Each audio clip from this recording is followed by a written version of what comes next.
अस्सलामुअलैकुम मोअज़्ज़ज़ तलबा तलबात। मैं मोहम्मद मुदस्सर चिश्ती ऑफिशियल चैनल से आज आपके सामने एक नई वीडियो के साथ हाज़िर हुआ हूँ, एक नए उन्वान के साथ हाज़िर हुआ हूँ। आज का मेरा मौजू है हिस्सा सर्व। हिस्सा सर्व मैंने बताया था आपको पहली वीडियो में कि ये एक ऐसा हिस्सा होता है जिसमें हम अल्फाज के ऊपर बहस करते हैं। कोई लफ्ज़ मुज़क्कर है, कोई लफ्ज़ मुन्नस है, कोई लफ्ज़ वाहिद है, कोई जमा है। इस तरह हम इस हिस्से में इन अल्फाज पर बहस करते हैं और मैंने हर्फ़ की तारीफ़ भी बताई थी आपको। आज हम बात करेंगे लफ्ज़ पर। लफ्ज़ क्या होता है?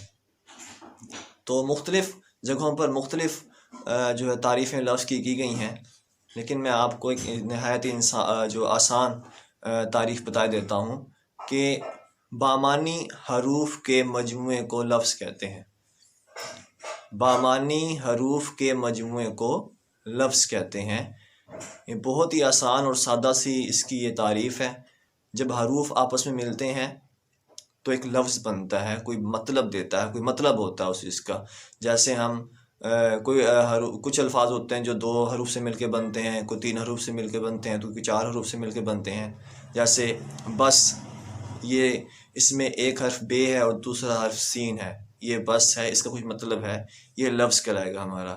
इसी तरह हम कहें सकूल, और लफ्ज़ सकूल नहीं, लफ्ज़ अस्सकूल होता है। अस्सकूल के साथ अलिफ क्यों लगाया है, इस पर हम बाद में बहस करेंगे।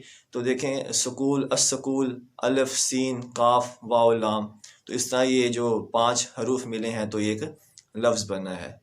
इस तरह आगे लफ्ज़ की इक़साम होती हैं। लफ्ज़ मौजू भी होता है, लफ्ज़ मुहमिल भी होता है, जिसे हम कलमा या मुहमिल कहते हैं।